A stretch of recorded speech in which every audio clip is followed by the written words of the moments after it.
I want to bring in Democratic Congressman Seth Moulton from Massachusetts. He's also a Marine Corps veteran who served in Iraq.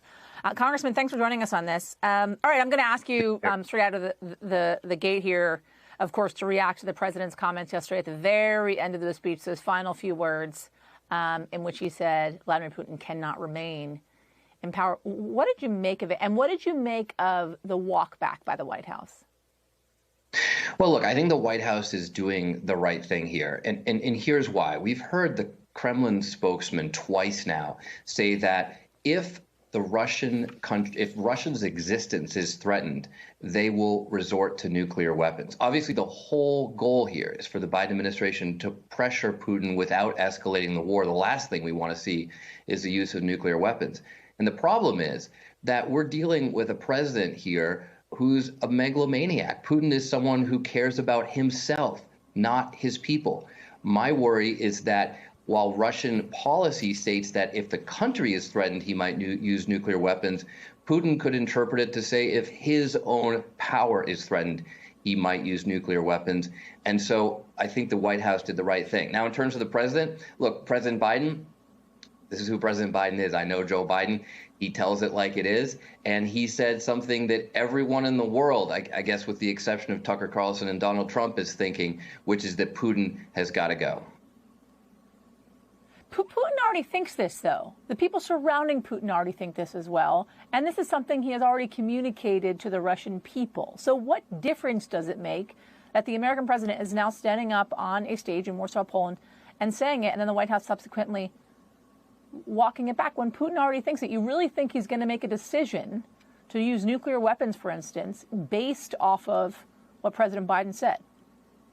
Look, the point is that Putin's looking for an excuse to escalate this war because it's not going well.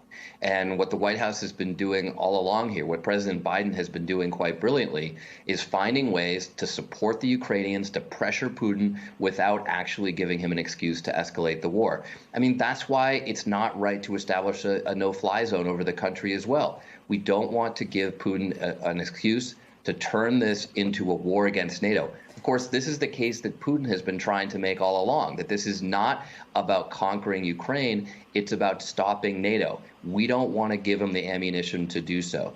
But at the same time, I think you're right that when you say, hey, what's the big deal here?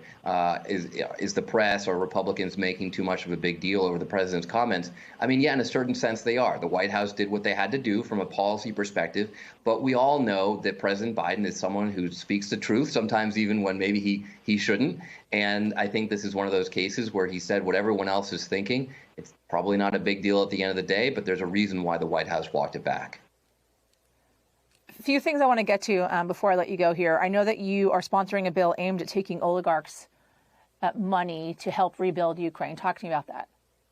Yes, absolutely. We call it Yachts for Ukraine. And the message that we're sending to all these oligarchs, many of whom seem to think they can just ride this out, sitting on their yachts in the Mediterranean, not worrying about the war or confronting their enabler, the war criminal Vladimir Putin, about what he's doing. We're sending a message to them that you can't ride this out because all those assets that we say we seize now, they're going to be seized permanently and they're going to be used to rebuild Ukraine. The whole motivation here is to get them to actually confront Vladimir Putin and stop this war. That's the point behind these sanctions.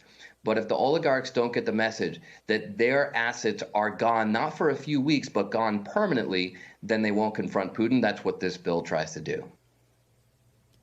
Let's play Name That Text Message, Congressman. Written by who? Help this great president stand firm, Mark. You are the leaders with him who is standing for America's constitutional governance at the precipice. The majority knows Biden and the left is attempting the greatest heist in our history. You tweeted about this and the story that the Washington Post broke when it came to text messages between Ginny Thomas, the wife of Supreme Court Justice Clarence Thomas, and then Chief of Staff Mark Meadows, saying, now we know why Justice Thomas wanted to let Trump hide his records. This is Exhibit A on why he better recuse himself from the inevitable Trump SCOTUS cases. Expand on that for me, Mark. Justice Thomas was the only justice on the entire Supreme Court who voted against showing Trump's records. He voted to keep them private. And it seems like now we know why. So we need to get to the bottom of this. We need to understand exactly what Justice Thomas knew. We need to understand when he knew it.